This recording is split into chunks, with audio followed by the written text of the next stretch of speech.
చంద్రబాబు నాయుడు అభ్యర్థులు మార్చినా ఓడిపోయాడు, జగన్ నువ్వు కూడా ఓడిపోతావని జగన్ హెచ్చరిస్తోంది ఆంధ్రజ్యోతి. కొందరు మంత్రులు ఇప్పుడున్న స్థానాల్లో పోటీ చేస్తూ ఓడిపోయడం ఖాయమని సర్వే నివేదికలు రావడంతో సీఎం జగన్మోహన్ రెడ్డి వారి సీట్లను మార్చేశారు. వేరే వాళ్ళని అక్కడ ఇన్ఛార్జీలే నియమించారు. అయితే ఇది విఫల ప్రయోగం అని రాజకీయ విశ్లేషకులు అంటున్నారు. అంటే వీళ్ళే విశ్లేషకులు, జ్యోతుళ్లే. గత అసెంబ్లీ ఎన్నికల్లో టీడీపీ ఇలాంటి ప్రయోగం చేసి దెబ్బతింది. దాన్ని జగన్ ఇప్పుడు కాపీ కొడుతున్నారు. 11 సీట్ల ఇన్ఛార్జీలు మార్చారు. వైద్య ఆరోగ్య శాఖ మంత్రి విడుదల రజని చిలకలూరుపేట నుంచి గుంటూరు పశ్చిమకు, పురపాలక మంత్రి ఆదిమూలపు సురేష్ ఎర్రగొండపాలెం నుంచి కొండపికి, సాంఘిక సంక్షేమ మంత్రి మేరుగు నాగార్జున వేమూరు నుంచి సంతనోతలపాడికి, మాజీ మంత్రి మేకతోడు సుచరితను పత్తిపాడు నుంచి తాడికొండ స్థానానికి మార్చారు. నాగార్జున ఏకంగా పొరుగు జిల్లా ప్రకాశంకి పంపారు.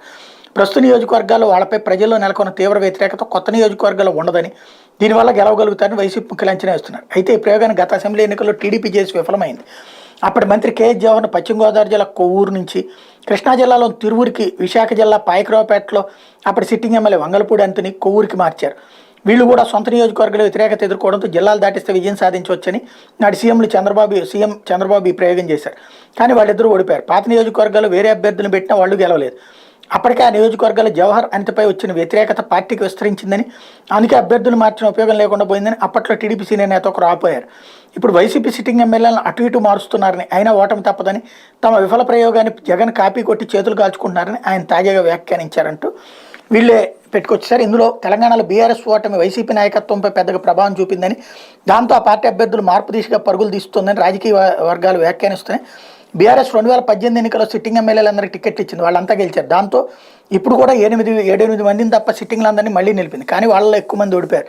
తాము 32 మంది సిట్టింగ్ ఎమ్మెల్యేలు మార్చాలనుకుని మార్చలేకపోయాను, మార్చి ఉంటే పరిస్థితి వేరుగా ఉండేదని బీఆర్ఎస్ ముఖ్య నేత కేటీఆర్ విలేకరులతో పిచ్చాపేటగా మాట్లాడుతూ వ్యాఖ్యానించారు.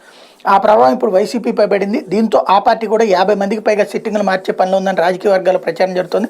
కొంతమందికి నియోజకవర్గాలు మార్చడం, మరికొందరికి పూర్తిగా టికెట్ నిరాకరించడం వంటివి చేస్తారని అంటున్నారు. ఇదంతా రాసుకొచ్చారు కానీ అసలైన ఎజెండాని పక్కన పెట్టారు.